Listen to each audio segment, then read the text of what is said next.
Hello friends, welcome to my channel target nexted. আজকে নিয়ে এসেছি একটা ইন্টারেস্টিং ভিডিও। অনেকদিন পর আজকে ভিডিও করছি। শারীরিক অসুস্থতার জন্য আপনাদের সাথে কমিউনিকেশন করা হয়ে ওঠেনি। অনেকে অনেক মেসেজ এবং ফোন করছেন, তাদেরকে অসংখ্য ধন্যবাদ জানাচ্ছি। তো আমি আজকে যে টপিকটার উপর ভিডিও করব সেটা হচ্ছে খুবই ইম্পর্টেন্ট বিষয়।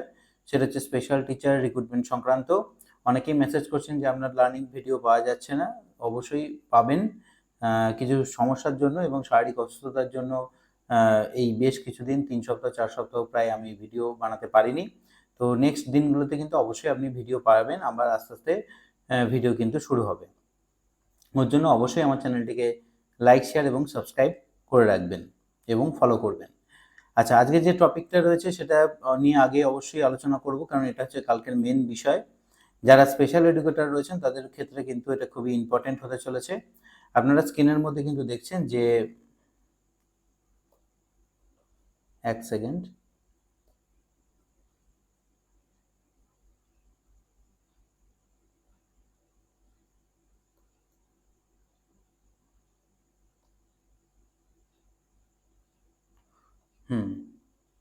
আপনারা স্ক্রিনের মধ্যে কিন্তু দেখছেন যে এখানে রয়েছে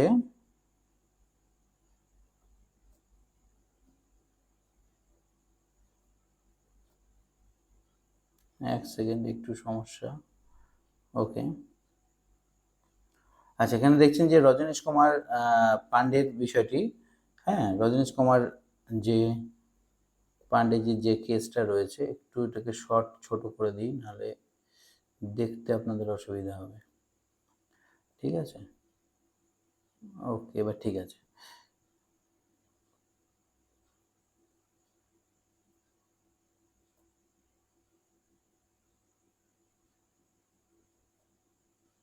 হ্যাঁ, এবার চলে এসছে। তো রজনীশ কুমার পান্ডে ইউনিয়ন অফ ইন্ডিয়ার এই যে কেসটা রয়েছে, কালকে সেই কেসটা কিন্তু লিস্টেড হয়েছে। এক্ষেত্রে কিছু চেঞ্জেস এসছে। এটা হচ্ছে কি, এইটা কালকে ২৭ নম্বর সিরিয়াল লিস্টে আছে। তো অবশ্যই ২৭ নম্বর যেহেতু সিরিয়াল লিস্টে আছে, সেহেতু বোঝাই যাচ্ছে যে মোটামুটি কালকের এই হিয়ারিংটা কিন্তু হতে পারে, স্পেশাল টিচার রিক্রুটমেন্টের যে হিয়ারিংটা সেটা কিন্তু হতে পারে সুপ্রিম কোর্টে। ঠিক আছে? কিন্তু এক্ষেত্রে দেখবেন এর যে ইয়েটা রয়েছে, কোর্ট নাম্বারটা রয়েছে, সেই কোড নাম্বারটা কিন্তু এটা চেঞ্জ হয়ে এটা ১১ হয়ে গেছে। জজ সাহেব একই রয়েছেন, কোড নাম্বারটা একটু চেঞ্জ হয়েছে। আর বাকি যা থাকার সব সমস্ত কিছু একই রয়েছে।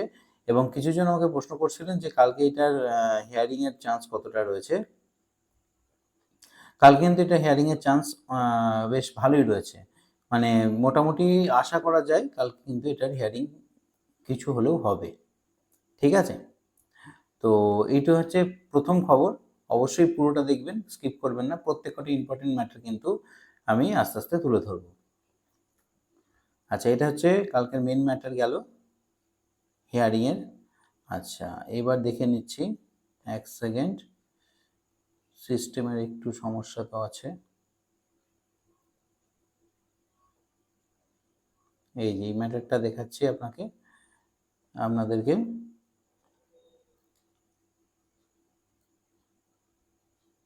আচ্ছা, এই দেখুন, এইখানে এই কোড নাম্বারটা কিন্তু দেখুন আপনাদের এখানে এটা ১১ হয়ে গেছে। কোড নাম্বারটা কিন্তু ১১ হয়ে গেছে। হুম কোড নাম্বারটা এখানে সিস্টেমে কিছু একটা সমস্যা। আচ্ছা, এখানে কিন্তু ১১ হয়ে গেছে, আইটেম নাম্বার হয়ে গেছে ২৭। এখানে সবকটা যে রিপিটিশন ফাইল হয়েছিল, এখানে রজনীশ কুমার পান্ডে ১৩২/২০১৬ সেটা রয়েছে, এবং তার সঙ্গে সমস্ত কিছু যে কটা পরবর্তী ক্ষেত্রে কন্টেম্প ফাইল হয়েছিল সেগুলো কিন্তু সবই এর সঙ্গে অ্যাড হয়ে গেছে। সবই কিন্তু এর সঙ্গে এই যে অ্যাড হয়ে গেছে, দেখিয়ে দিচ্ছি। আমার যে গ্রুপ আছে সেই গ্রুপে কিন্তু এটা অবশ্যই পেয়ে যাবেন। এই গ্রুপটাই আমি দিয়ে দেবো। ঠিক আছে? এই ম্যাটারগুলো, আচ্ছা, সবকটাই দেখিয়ে দিচ্ছি। এই যে এই ম্যাটারগুলো কিন্তু সবগুলোই লিস্টেড হয়ে আছে, যা যা কন্টেম্পট ফাইল হয়েছে। এবার আপনাদের মধ্যে অনেকে আমাকে প্রশ্ন করেছেন যে ফ্রেশার্সদের ক্ষেত্রে যে কন্টেম্পট ফাইলটা রয়েছে, সেই ফ্রেশার্সদের ক্ষেত্রে কন্টেম্পট ফাইলটা ফাইল হয়ে গেছে কি না হয়নি। ঠিক আছে? তো সেক্ষেত্রে শুধু আমি একটা কথা বলি, যে ফ্রেশার্সদের ক্ষেত্রে যে কন্টেম্পট ফাইলটা হয়েছে, তো দেবব্রত হালদার মাননীয় নাসেফ সংগঠনের যে ট্রেজারার, তিনার সাথে কথা হয়েছিল এবং তিনি যেটা বলেছেন যে এই মুহূর্তে এখনো পর্যন্ত কিছু টেকনিক্যাল সমস্যার জন্য এখনো পর্যন্ত ফাইলিংটা কমপ্লিট হয়নি। এই সপ্তাহে ফাইলিংটা কমপ্লিট হওয়ার কথা ছিল, কিন্তু এটা হয়নি। তার মেইন কারণ হচ্ছে যে রেজিস্টার্ড অ্যাডভোকেট অন রেকর্ড যিনি রয়েছেন তার ক্ষেত্রে কিছু পরিবর্তন এসছে, তিনি এক্ষেত্রে থাকছেন না, অন্য একজনকে আনা হচ্ছে রেকর্ডের। তো রেকর্ড অ্যাডভোকেটকে আনা হচ্ছে, তার জন্য এইটার একটা সপ্তাহ ডিলে হয়েছে এবং তিনি এটাও জানান যে এই সপ্তাহের মধ্যে কিন্তু ফাইলিংটা এটা কিন্তু হয়ে যাবে, আশা করা যাচ্ছে। কোনো সমস্যা না থাকলে কিন্তু অবশ্যই এই সপ্তাহের মধ্যে ফাইলিংটা হয়ে যাবে, ঠিক আছে। আর এটা গেল এই ম্যাটারটা।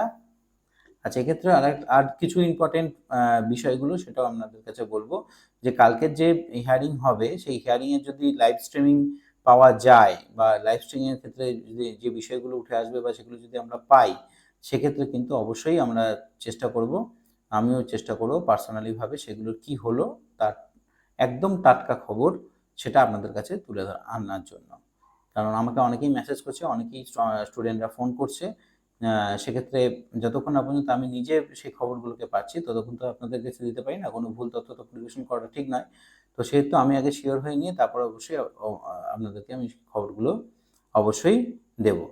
এক্ষেত্রে একটা বিষয় হচ্ছে যে আমাদের স্টেটের এই যে একটা কেস ফাইল হয়েছিল সেটা নিয়েও বলি একটু। হ্যাঁ, এই যেখানে একটা কেস দেখছেন, যে কেসটা হয়েছিল বুলটি পাত্রর নামে, ঠিক আছে, বুলটি পাত্রর নামে কেসটা হয়েছিল এই যে, এবং এই কেসের ক্ষেত্রে কিন্তু দেখা যাচ্ছে যে একটা টাইম বাউন্ডেশন কিন্তু ছিল।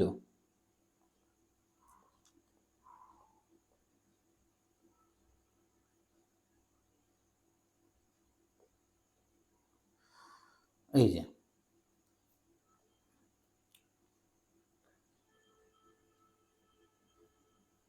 8 নম্বর পয়েন্টে আমরা অবশ্যই দেখতে পাচ্ছি যে এক্ষেত্রে কিন্তু বলেছিল, it is expected that the direction of the supreme court referred to the hearing above and implemented by the state and expeditiously as possible favorable within the period of 3 months। ঠিক আছে, সেক্ষেত্রে এটা এক্সপেক্ট করছে যে 3 মাসের মধ্যে সেই কাজটা হওয়ার কথা ছিল, কিন্তু দুর্ভাগ্যবশত সেই কাজটা হয়নি। নেক্সট আবার হিয়ারিং মনে হয় 30 তারিখে আছে, 30শে সেপ্টেম্বর। একটু দেখে নিই, এটা প্রথমে এটা দিয়েছিল যেটা, সেটা হচ্ছে ডেটের যে কেসটা সেটা হচ্ছে এইটা 30/6/2024। তার মানে এই 9-এর যে 13 তারিখে, ঠিক আছে, এই মাসের 13 তারিখে কিন্তু এটা 3 মাস কমপ্লিট হয়ে গেছে। তার মানে কিন্তু এটা ইমপ্লিমেন্টেড হয়নি, টাইম পিরিয়ড কিন্তু বেরিয়ে গিয়েছে। আচ্ছা, এটা গেল একটা ম্যাটার। আচ্ছা, এক্ষেত্রেও আরেকটা কি হচ্ছে, নেক্সট যে হিয়ারিং ডেট সেটাও আমরা দেখে নেব ওই কেসটার ক্ষেত্রে। ডিএলএড, এটা হচ্ছে স্পেশাল ডিএড কেস, ঠিক আছে, লিস্টেড অন ম্যাটার 30 সেপ্টেম্বর। এটা লিস্টেড হওয়ার সম্ভাবনা হয়তো আছে, পরে কজ লিস্ট দেখে কিন্তু এটা বলতে হবে, ঠিক আছে। আচ্ছা, নেক্সট আর কি দেখতে পাচ্ছি, আচ্ছা, সুপ্রিম কোর্টের যে জাজমেন্টটা আছে সেই জাজমেন্ট, এই সুপ্রিম কোর্টের জাজমেন্টেও কিন্তু এখানে বলা ছিল যে 6 মান্থের মধ্যে কিন্তু এই বিষয়টাকে কমপ্লিট করে দেওয়ার জন্য, স্পেশাল টিচারদেরকে রিক্রুটমেন্ট করার জন্য, সেটা কিন্তু এখানে বলা ছিল। এটা আপনাদের সবার কাছে আছে, এটা আমি আগেও বারবার এটাকে হাইলাইট করে পয়েন্ট আউট করে এগুলোকে আপনাদেরকে দেখিয়েছি। তার মানে এখানে দেখা যাচ্ছে যে সুপ্রিম কোর্টের যে ম্যাটারটা রয়েছে সেটা 6 মান্থ, সেটা অলরেডি হয়ে গেছে, ওভার হয়ে গেছে, এবং যেটা হাইকোর্টের যে ম্যাটারটা রয়েছে সেটাও কিন্তু 3 মান্থ, সেটাও কিন্তু ম্যাটারটা ওভার হয়ে গেছে।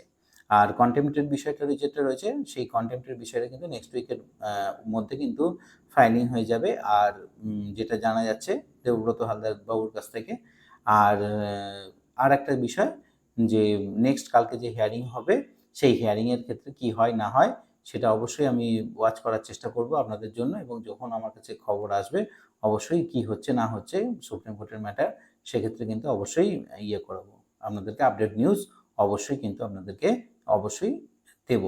আর এক্ষেত্রে একটা হচ্ছে কি, যে কন্টেম্পট কেসটা যেটা রয়েছে সেটা ফাইল হয়নি, তার কারণ হচ্ছে যে অ্যাডভোকেট অন রেকর্ড তিনি চেঞ্জ হয়েছেন, তিনি আগের যিনি ছিলেন সিলেক্ট হয়েছিলেন তিনি হচ্ছেন না, নতুন একজন হচ্ছেন, এর জন্য এটা একটু ডিলে হয়েছে এবং সেটা চেঞ্জ হয়ে নেক্সট উইক ফাইল হওয়ার সম্ভাবনা প্রবল রয়েছে এবং কালকে হিয়ারিং হওয়ারও কিন্তু প্রবল সম্ভাবনা রয়েছে। দেখা যাক কালকে কি হয়। সবাই ভগবানের কাছে প্রার্থনা করুন যেন পজিটিভ কিছু অবশ্যই আসে, সকলের জন্য যেন মঙ্গল হয়, সকলের যেন ভালো হয়, এটাই একমাত্র আশা করব। এছাড়া আর কিছু বলার নেই। সকলকে অসংখ্য ধন্যবাদ এবং নমস্কার। অবশ্যই আপডেট পাওয়ার জন্য আমার চ্যানেলটিকে লাইক, শেয়ার এবং সাবস্ক্রাইব করবেন। তাহলে কিন্তু অবশ্যই আমি ইন্সপায়ার হব এবং এই ধরনের ভিডিও কিন্তু আমি সামনের দিনে অনেক বেশি করে বানাবো। আর আমার লার্নিং ভিডিওগুলো কিন্তু আসবে, ওগুলো কিন্তু এই মাসটা কিন্তু হয়নি। তার কারণ হচ্ছে আমি আগেও বললাম যে শারীরিক অসুস্থতার জন্য এটা করতে পারিনি, কিছু সমস্যা এবং শারীরিক অসুস্থতার জন্য হয়নি। তো কিন্তু সামনে কিন্তু লার্নিং ভিডিওস আসছে। অবশ্যই আমাকে বেশি করে লাইক, শেয়ার এবং সাবস্ক্রাইব করবেন, ভালোবাসবেন, এটুকুই আপনাদের কাছে রিকোয়েস্ট রাখছি। সকলকে অসংখ্য ধন্যবাদ এবং নমস্কার।